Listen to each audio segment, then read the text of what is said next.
Et bien le bonjour, c'est Clélès, et aujourd'hui on se retrouve pour les World Pixem, tout simplement qui sont les pronostics instaurés par Riot Games pour avoir quelques récompenses par rapport au World Championship 2017 de League of Legends.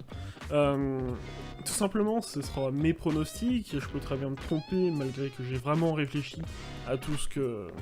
aux pronostics que j'allais mettre, en fait, pas comme les années d'avant, c'est vrai que j'étais plutôt en train de me dire ah bah ouais j'aime bien G2 donc du coup je vais mettre cette équipe là parce que voilà. Mais cette année j'ai vraiment plus réfléchi, j'ai même fait un petit Excel pour savoir quelles équipes allaient gagner contre lesquelles. C'est vraiment en fait je vous explique un petit peu ce que j'ai fait. Quand j'ai pensé que l'équipe dominait l'autre, j'ai mis 2-0. Et quand j'ai pensé qu'il y avait moyen que l'autre équipe prenne... Enfin, que les équipes étaient un petit peu... ric-rac, en fait, qu'il y avait un taille, j'ai mis 1-1. Alors, c'est pas du tout ce qui va se passer, je pense. Mais, parce que du coup, ça donne juste des égalités un petit peu de partout, des fois. Mais je pense que ça m'a aidé un petit peu à mettre en place et à décider qui arrivera en premier ou pas. Mais voilà, du coup je vous montrerai ça un petit peu à côté en même temps. Et on commence par le groupe A. Groupe A qui paraissait être le groupe de la mort avec HQ, SKT et Edward Gaming. Mais l'arrivée de Cloud9 et en seed 3 a fait que le groupe est quasiment sûr à mon sens. Même s'il y a moyen que ça bouge. Hein. Alors tout simplement, on va commencer par HQ, la formation taïwanaise. Qui, à mon sens, a moyen d'embêter SKT et Edward Gaming, mais je pense que SKT Telecom et Edward Gaming sont meilleurs. Elle prendra sûrement Cloud9, et encore, c'est pas sûr, Cloud9 peut très bien passer 3ème à mon avis aussi.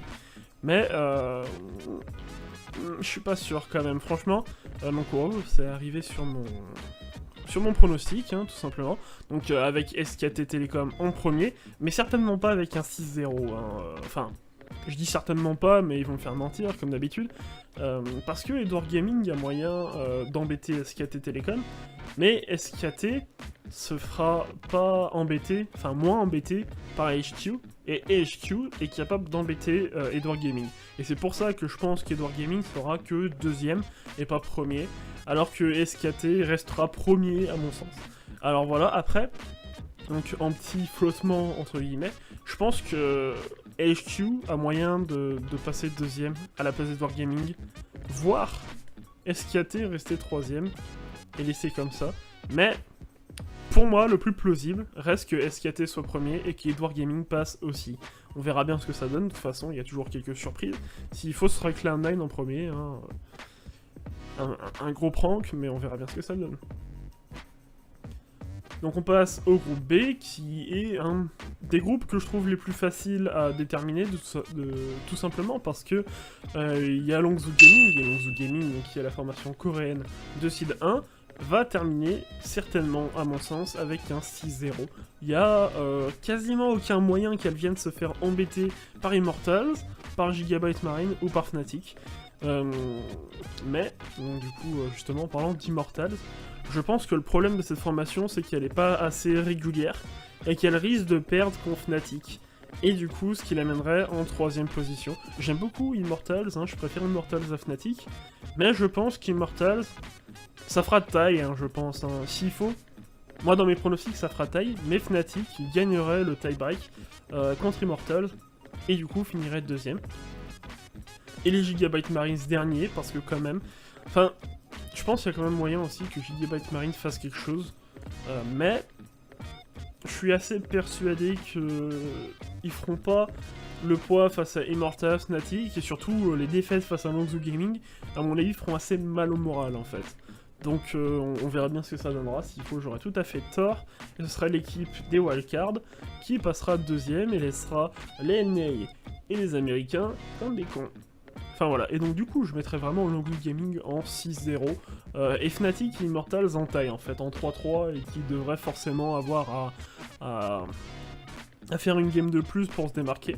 On verra bien ce que ça donnera, comme d'habitude, s'il faut, ce sera les wildcards qui nous étonneront et qui passeront devant les 2 autres régions principales des LCS.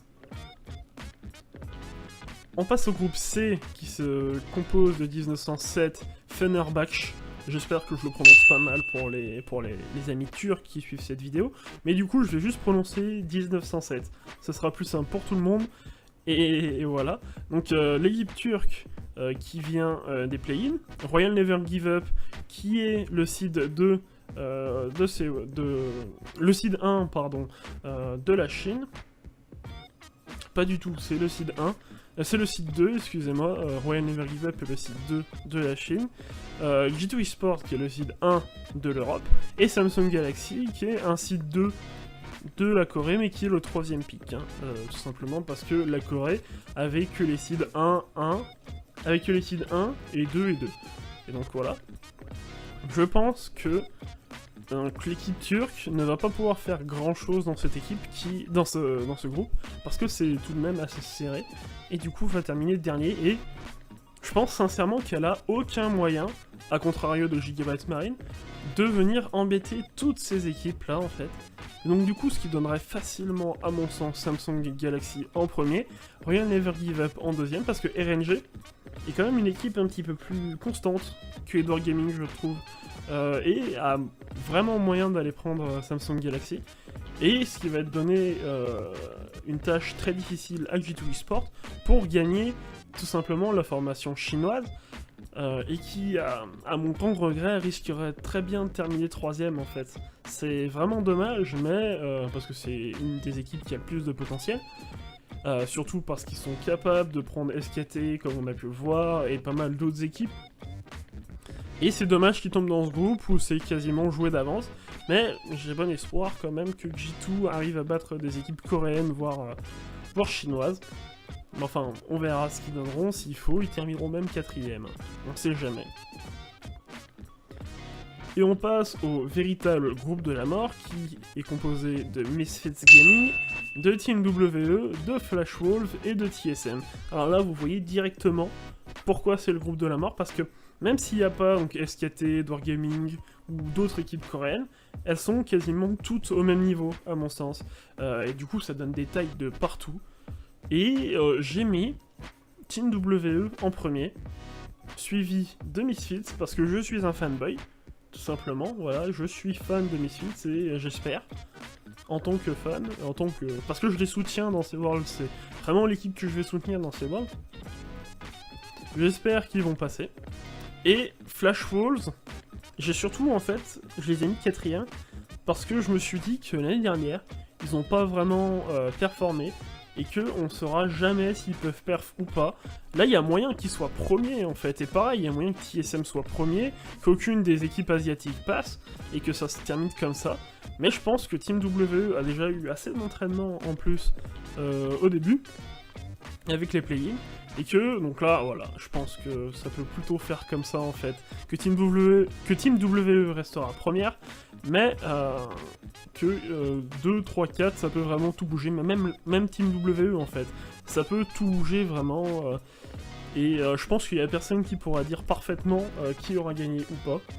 Mais voilà, donc moi, je me permets cet petit élan de fanboyisme, de mettre Misfits Gaming devant TSM, même si TSM, enfin, ça me fait mal au cœur de voir qu'elle risque de pas passer, quoi. C'est très très très dommage, je trouve.